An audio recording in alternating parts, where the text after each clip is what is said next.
جی، ملک کی جو موجودہ صورتحال ہے انتہائی تشویشناک ہے، اور جو صورتحال بنی ہے آج کل،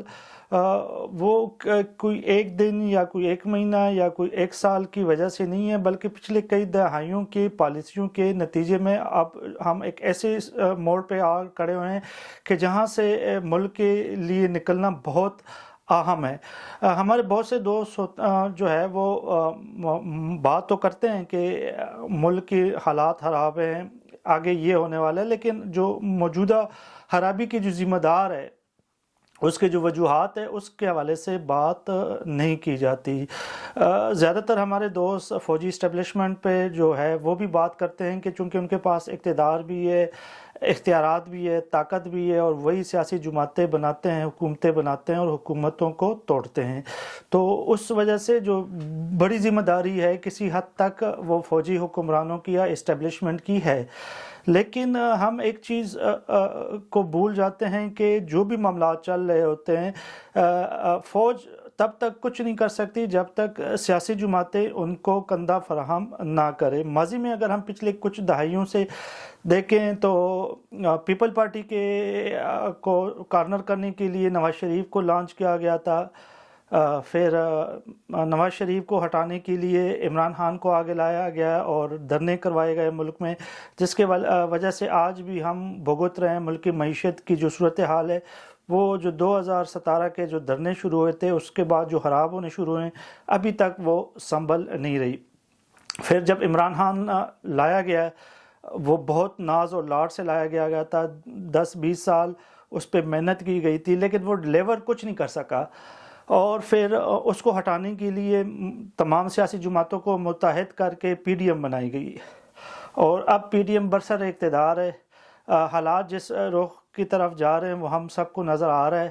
لیکن سوال یہ ہے کہ کب تک سیاستدان فوجی اداروں کو کندھا فراہم کرتے رہیں گے؟ کب تک سیاستدان خود فیصلے نہیں کریں گے؟ پارلیمنٹ کو بااختیار جب تک ہم نہیں کرتے، پارلیمنٹ کو طاقت کا منبع نہیں بناتے، یہی فٹ بال، یہی چیزیں چلتی رہیں گی۔ سیاستدانوں کو سوچنا چاہیے کہ یہ جو کھیلا جا رہا ہے اس میں ان کی اپنی پوزیشن کمزور ہوتی جا رہی ہے۔ اب موجودہ صورتحال میں تو یہ ایک بہت آئیڈیل پوزیشن تھی کہ جتنے بھی سیاستدان تھے وہ متحد ہوتے ایک ہی نقطے پہ، اور نقطہ یہ ہوتا ہے کہ ہم جو طاقت کا مرکز ہے وہ پارلیمنٹ کو بنائیں گے، جو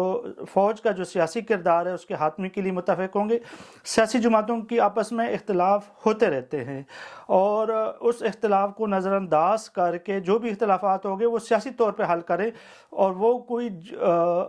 جو اپنے مسائل کے حل کے لیے فوجی اداروں یا ججوں کی طرف نہ دیکھیں، بلکہ وہ پارلیمنٹ میں اپنے مسائل حل کریں۔ یہی واحد حل ہے جس سے ملک موجودہ بحران سے نکل سکتا ہے۔ لیکن ہم دیکھتے ہیں کہ جب بھی کوئی بھی حکومت آتی ہے برسر اقتدار، تو وہ پارلیمنٹ اور عوام کے بجائے وہ مختلف اسٹیبلشمنٹ کی طرف دیکھتی ہے، اور ان کی منظوری نظر ہوتی ہے، جو وہ کہتے ہیں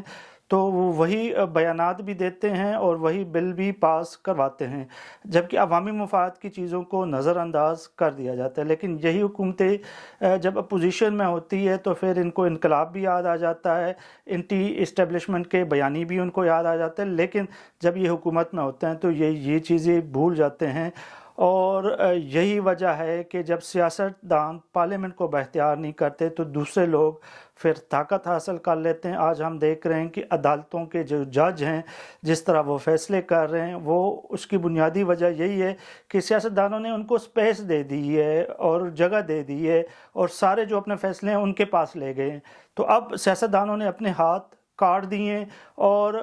اب وہ جو اپوزیشن ہے وہ خوش ہے کہ چلیں ہمیں سپورٹ کر رہی ہے۔ جو عدالتیں ہیں، جو حکومت ہے، وہ عدالتوں سے خوش نہیں، لیکن یہ نورہ کشتی ہے، یہ چلتی رہے گی۔ اگر ماضی میں دیکھیں تو عمران خان نے جو قوانین پاس کیے تھے نیب کے حوالے سے، اور فوج کے اوپر تنقید کے حوالے سے 6 مہینے قید کی، وہ اگر آج ہوتے وہ قوانین، تو آپ دیکھتے کہ تحریک انصاف کا کیا حال ہوتا۔ تو تمام سیاسی جماعتوں کو سوچنا چاہیے کہ وہ ہر وقت برسر اقتدار میں نہیں ہوں گے، ایسے فیصلے کریں، ایسے قوانین بنائیں جو عوام کے لیے ہو، فوجی اداروں کے لیے نہیں ہو۔ اسی میں ان کی جو ملک کی بقا ہے، اگر ہم ملک کی بقا چاہتے ہیں تو سب سے ہمارے پاس ایک ہی راستہ ہے، ملک کے آئین کے حوالے سے پارلیمنٹ ہمارے ساتھ ہے، پارلیمنٹ کو مضبوط بنائیں اور وہاں پہ مل بیٹھ کے فیصلہ کریں. نہیں تو اگر ہم اپنی غلطیوں سے نہیں سیکھیں گے تو غلطیوں پہ غلطیاں کرتے جائیں گے تو تاریخ ہمیں کبھی بھی معاف نہیں کرے گی.